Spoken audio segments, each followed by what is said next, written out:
Hi, and welcome back to The Curb. I'm Kat Leonard. And I'm Megan Bradley. It's true, and we've both read this book. We did. Food, Sex, and You by Stacey Gorlicky. You only have to say it once. But You're a little addicted to Gorlicky. I think I kind of am. I think you might be. Yeah, well, who wouldn't be? Look at her and listen to her. She's a wonder and a force, and you've been through so much, and it's so generous of you that you've made your life work basically helping other people through your experience and all your kind of research that you've done. Thank you so much. You guys make me feel so good. Oh my well, gosh. you should feel good. You. You're amazing. I mean, I'm in awe of you. Thank you. Let's get to it. Let's talk about addiction, specifically food and sex. Because even and the your link. book is divided in two segments, because you really open up about the addiction, and then the other half of your book is really about how you got better. Okay. So take us through the journey. Okay, so basically the book is about food and sex. So I think we should talk a little bit about the sex part as well. Yeah, and tie it in, link. right? Yes, okay. please. All right, so the book is about overeating, undereating, and the shame of getting undressed in the light in the bedroom when you've overeaten and undereaten. Okay. Because it can be shameful if you're not feeling good about your body to take off your clothing and feel good about yourself. Mm-hmm. And I definitely experienced that, and I started to see my patients coming in and experiencing that as well. So I felt like, wow, I'm not alone.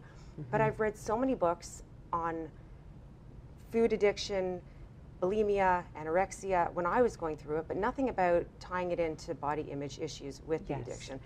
And I was journaling a lot to get through my eating disorder, and I started to notice that I need to write something about this topic, and that's sort of how this came about. Okay.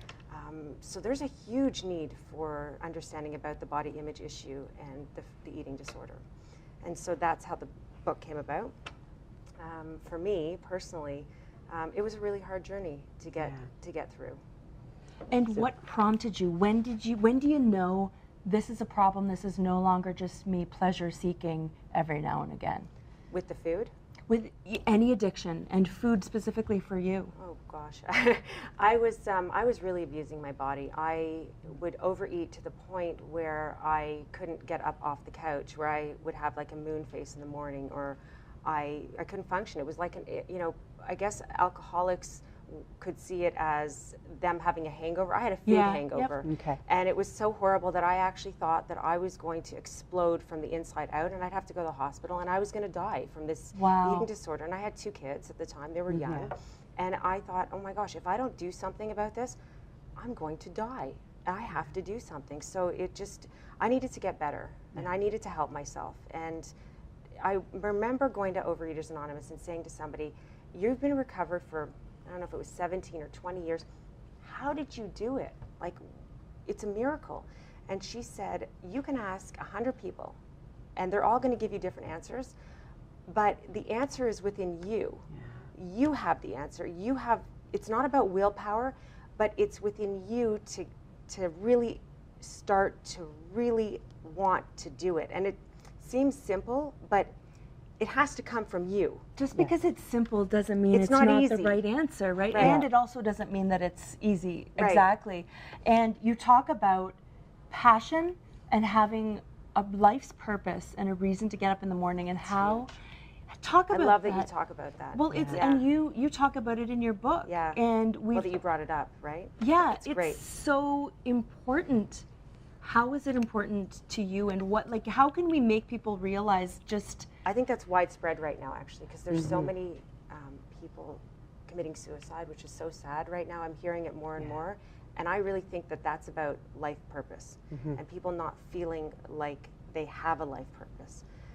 And I actually felt like that for a long time, that what am I going to do? The world has so many people doing great things, and how do I contribute? What can I do? And I would pray for something to come to me, like what can I do to be of service or to help? And I never thought I was going to be a psychotherapist. I mean, it wasn't something when I was a little girl that I thought about being when I was older. Yeah. And I think having a purpose in your life is so healthy, and you need it as a human being to be of service or to help people or to do something that you love passionately, whatever it is. And it's interesting because a lot of people, and my husband will say this all the time, oh, I just don't feel I'm bringing anything fantastic into the world. I don't feel like I'm making a mark. And I think people think that their life purpose means that someday your town has to erect a statue of you in gold. Right. It doesn't. I think your life purpose can be bringing joy to the world. If you're naturally funny, maybe you're just going to get up every day and make someone laugh. I think we set our bar too high for what our life purpose should be, and it's scary, and then people get overwhelmed with it. And I think it's so important that your life purpose be just, sometimes it's the smallest things. I'm going to be a good mom. I'm going to be a good sister. I'm going to be a good friend. You know, so I think it's really important that we don't overemphasize sometimes the life purpose being something that's grand. It can be everyday little things. Don't you agree? I fully agree, because that's what's happening to the younger generations right now. They feel like they have to live up to... How many followers do you have? How many likes do you have? How many times are you shared on social media? Oh, gosh. And employers are looking hard. at that now. Like, it's more than a resume. It's what's your social media footprint. Yeah, what's your status? What's your status? It's about popularity. Yeah. And I think it's hard for them, and they just feel like they can't rise in that sense.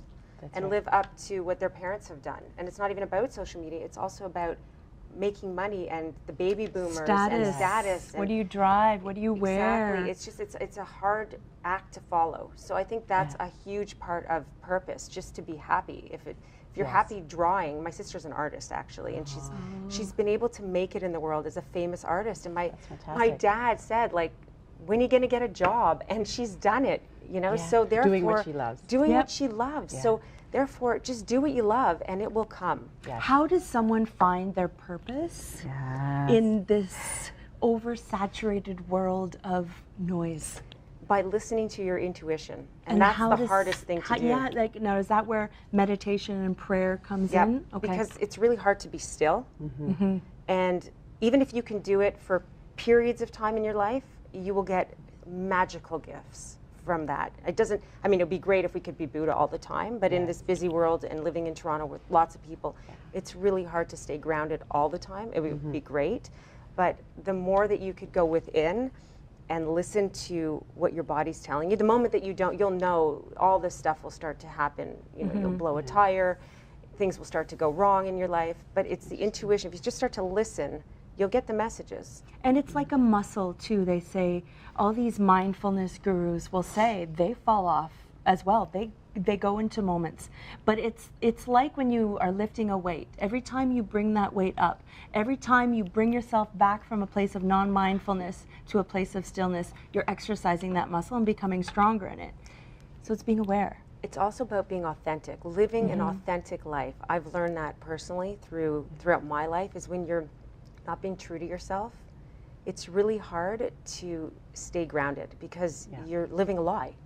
So if you're being true to yourself and you are in a place of joy and happiness, and you're able to emit that, then you can truly find your purpose. Yeah. And really ask yourself, go within and say, you know, what do I truly believe in? What makes me smile? What's the thing that I enjoy, that when I'm doing it and 8 hours has passed and I didn't You're need, not thinking about I wasn't thirsty, I didn't else. even need to go to the bathroom because I was so immersed in what I was doing. That's a true sign that you really love it. And it feels so good. Right. A lot of people stay in a miserable place because they're afraid. It's about fear. It's a fear of change. We have a huge fear of change.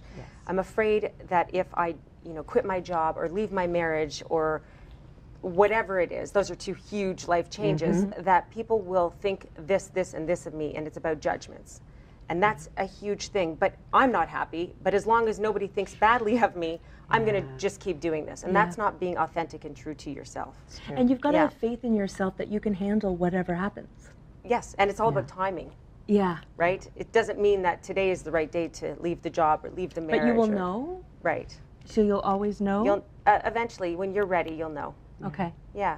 And when, say you have a friend that you think may be addicted, or when is the time to step in? How can you help others? By telling them that you're concerned for their well-being. Make it about them and not about yourself. Yeah. Because then it sounds like it's about you, and they get more anxious, back up. Like in a sense of, I think there's something wrong, like, I'm really concerned about you. Okay. I can see that you've been you've been not eating lately, or you've been overeating lately, or you're not coming out lately as much, or you're doing things to your body that's harming you, and I'm really concerned for your well-being. Is there something that I can do to help you? You know, maybe we can get you some help, or maybe you'd like me to help you find a therapist, or is there a doctor that you want to call? Like, just, or do you want to go to yoga class, or help them, or do you need to just talk to somebody? Do you want to talk to me? You know, How often do you need a professional to get involved? how often, like when do you know when someone needs someone professional, or just to do some mindfulness exercises or something? if you see that your friend or somebody that you know is in need, then you can try, like, you can only lead a horse to water, but you can't force them to drink, right? So if you see, you can only push them as far as they're willing to go. So, I mean, you can be there for them as much as you can be there for them, and then you also have to take care of you, right? That's really important, to take care of you, because I've seen people who are so concerned that they forget about themselves. And it becomes an enabling situation where they, that's a whole other topic. Very tricky. Yeah, it's a whole other thing where it becomes enabling. So the key is be aware of yourself and your habits and how much you're thinking about them and focusing on them.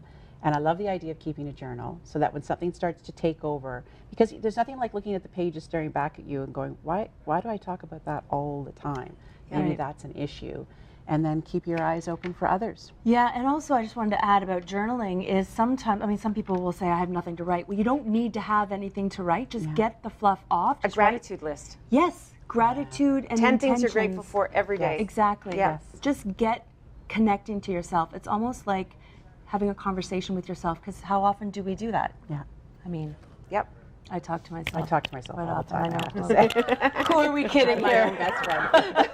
Just pretend you're on the phone. That's right. That's right. Hello. Thank you so much, Stacey, for being here.